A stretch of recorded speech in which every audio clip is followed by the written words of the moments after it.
Happy New Year and welcome back to Kapow, guys. It's 2018. I'm Jill. I'm Chris. And we are looking forward to a huge year of more movies, more interviews, and more conventions. Chris, what are you looking forward to? I've got a few interviews on the cards at the moment. Just saw Black Panther, so we see the return of someone special. Someone that we might be tracking down later in the year, so that is something that you should be looking out for. Also, we have Star Wars too, the new solo film. Childish Gambino at his finest. Looking fly. Yeah, that's cool. So we had like a huge amount of trailers drop today after the Super Bowl. We saw Jurassic World 2, which I'm psyched for. There's Mission also Impossible? Another Mission Impossible. Another one, yeah. Another one. Tom Cruise is, bored, so he made another Mission It doesn't Impossible. age, so no. we're going to have plenty more of those. And we have 3 Marvel movies this year. We've just seen Black Panther. We also have Infinity War and Ant-Man and the Wasp. What more could you ask for from 2018? No more DC. Yeah, I probably shouldn't say that for a comic book show. Well, guys, look forward to everything that we're putting out this year. And next, we've got Black Panther. Let's go.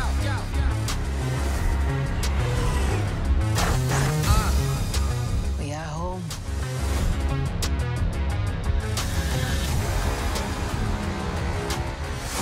My son, it is your time. Show me my respect and bow down. You get to decide what kind of king you are going to be. Hey guys, we're here at Event Cinemas George Street and we've just seen Black Panther, the last installment before Infinity War, and it was fantastic. What did you think? No, it's brilliant. I think they hit everything on the head absolutely brilliantly. The casting, the music. It hit every beat perfectly. Is that a pun to Kendrick Lamar? Well, yeah, because the soundtrack was killer. On point. Yeah, and I can't wait for that soundtrack to drop this week. I've been looping the only 3 songs that have been released and they're just so good. But no, it hit every beat. The pacing was perfect. The climax in the 3rd act was right on. And I liked what you said about the 2 Tolkien white guys as they were both in The Hobbit. So that's a J.R. Tolkien pun, which I kind of wanted to hit you for, but... No, but it's perfect. They're the token white guys in an amazing all-black cast. Everybody you will have recognized at some point in another film or a TV series, and they're all phenomenal actors. For sure. To bring them all together in such an iconic film, I think, was probably the most enjoyable thing for me. Yeah. I think their casting was on point too, because, as a cast, it has to be all black. Yeah. They cast every single person absolutely perfectly. Yeah. And then chucking in the token white guys. Yeah. You can't go wrong with Andy Serkis and Martin Freeman.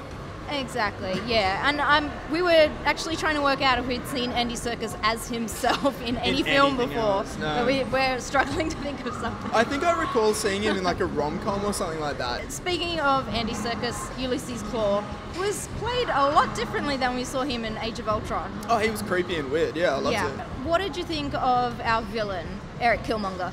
Perfect. Michael B. Jordan. I know, right? You would have noticed him in Fantastic Four, the one that failed dismally. Yes. So this is sort of a redemption arc, which I find a lot of Marvel actors have done lately. Chris Evans. Yes. Ryan Reynolds. Yeah. And now him. So he was perfect. So. Yeah, and he also worked with director Ryan Coogler in Creed, which was a brilliant film.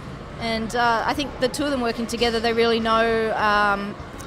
I think Ryan really knows Michael's strengths because he like put a really great performance. Yeah, there's a chemistry I think that they formed from that film, and they used that to the full potential. I think risk-taking for this film may be the cast, because I don't think a lot of mainstream, and I hate to say this, but I don't think a lot of mainstream is ready for the blackness. And it's sad to say that it is a racial thing, and to put forward such a huge cast of incredibly talented and awarded actors was a brilliant move.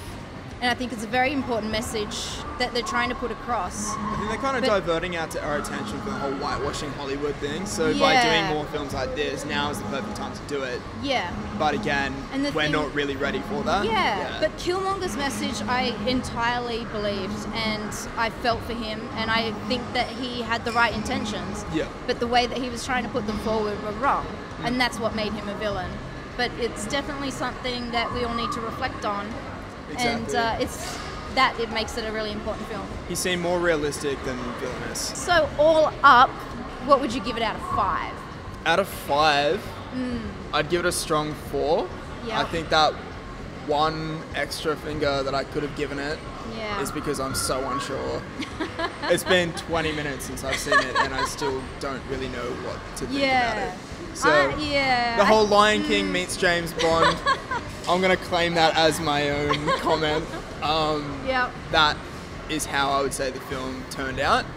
But yeah, 4 out of 5. All right, cool. What about you? What would you rate it? I am also going to go 4 out of 5 because I think it could have been a little riskier. And I think by taking that extra risk, we would have been talking about it more, and I think it might have been putting... We wouldn't be so confused. Yeah, I guess Infinity War sort of paves the way for that. Yes. So. I mean, it was a great film. It hit all the marks correctly, and, you know, I wasn't disappointed, but I think I overhyped myself for it. Yeah, for sure. What happens now determines what happens to the rest of the world.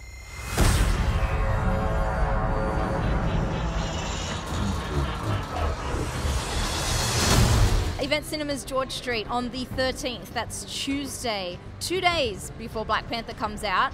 They are having the mega ticket deal. It's $55. You get to see the movie early. You get a pop vinyl, a geeky tiki, a comic book. Gives you enough time to think about what you're going to be doing for Valentine's Day too. So unless you want to see that again on Valentine's Day, like I would. Well, why not go to the preview screening on the Tuesday with the mega ticket in the Dolby Atmos, and then go to the Valentine's Day screening on Wednesday. Yeah, with your boys though. Yeah. And then go to the actual screening on the 15th. Done. Yeah. You've convinced me. So you have your Tuesday, Wednesday, and Thursday sorted next week. Just make it a Black Panther trifecta. Done. Awesome. We'll see you guys there, and don't forget to let us know what you think.